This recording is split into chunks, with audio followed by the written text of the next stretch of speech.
Is Eagle Rock, the Eagles, the best team in Division III? Should they be ranked #1 going into the tournament? We have Tim Bergeron and Hannah Yee here. Tim, are you the best team in Division III? Well, first of all, thanks for having us on the show. If you were to ask me, I have to say yes, because you know, that's our goal. Do I think it's a guarantee? No, we have to play out the games. You know. Hannah, I know you're very high on this team. You're a junior, but you really enjoy playing with this group, and you think you have a pretty selective and solid squad.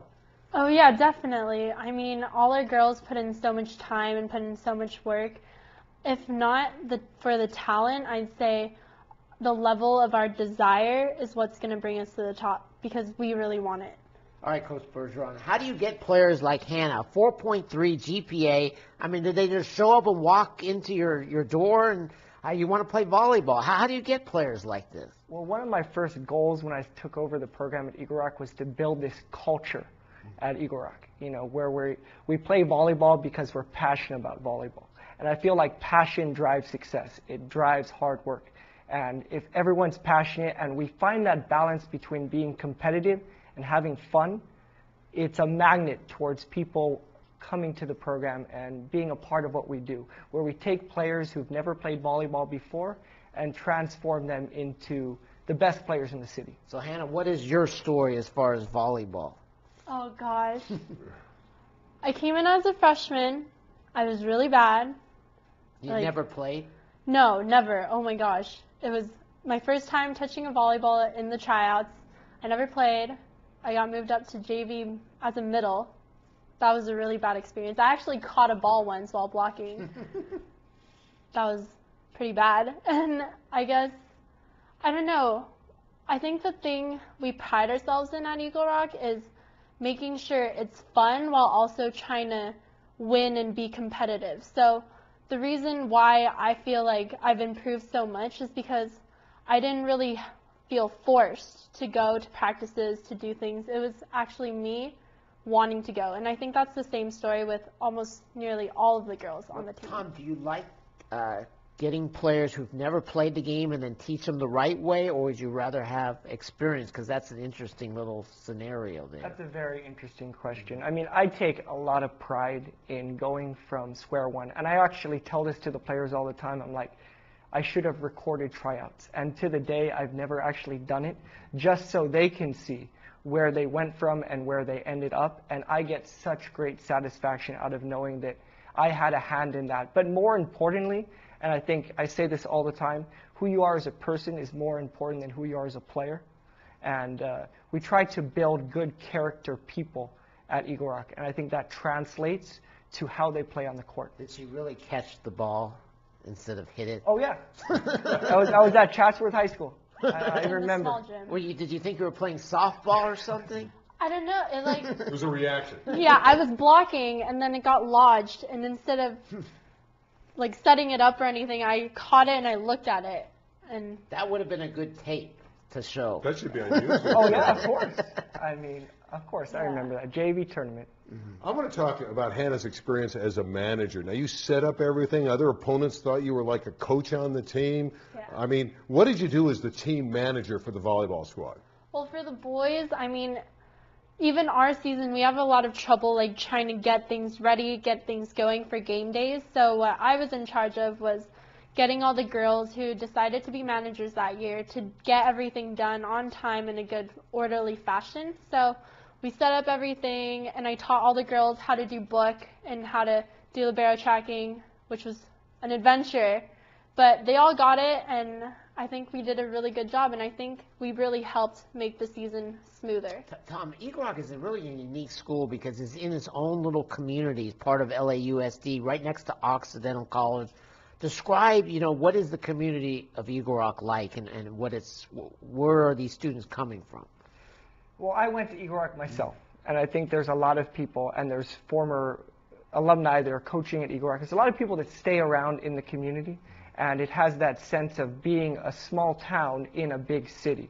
And because the people that go to Eagle Rock and are in that community are passionate And we talked about passion earlier, and passion working or driving hard work. Right, and I understand there's some nice, good restaurants in Eagle Rock. Do you know any good restaurants? Ooh, try out Oinksters the next time you're there. See, we got a restaurant critic here. You always have to talk about food on the show. I don't know. Food is awesome. Yes, I heard Eagle Rock. You don't have to tell me. I'm a guy who goes up and down, chicken, but I love chicken, chicken. Is there a good chicken place there? Oinksters has the best roast chicken in the world, and it comes What's the with name of this? Oinksters. Oysters. Oink. Like oink. Now Randy is excited here. Now we should get Eagle Rock on It's more really often. good. So you have like a whole half of a roast chicken with We need to go there. and 2 sides. You're buying. What else is new? Tim, let's talk about the rivalry you have with Verdugo Hills. When you think about Division III, you think about Tim Bergeron against Will Reinhart, the coach over at Verdugo. He's had the better of you in recent years. What's it going to take for you to get them in the finals, which it figures to be, and beat his team in the finals? How dare you say he's had the better of Well, him? in the last few matches, you would agree. Okay. I said at the beginning that we try to balance having fun and being competitive. Okay. And I'm a very competitive person, and that's something we talk about. And and you I just provoked him. I preach to the teams religiously. So trust me, I keep track, and our players keep track of every single loss and win that we have. And now it's 4 running, boys and girls, because I also coach the boys. 4 Verdugo. 4 Verdugo that we've lost. So there's pent-up frustration going on top of our ultimate goal of winning the city title, which I believe we need to go through Verdugo to do that. So what are we going to do, or what do we need to do to achieve that goal? We just need to get better every single time we play. Well, I have to ask Randy, who he's going to be rooting for when it's Verdugo versus them, because both these guys help you out on volleyball telegraphs. Who are you rooting for in that game? Well, like I said prior when you were all over me, I don't root for teams. I'll root for a great match. Well, who are you picking?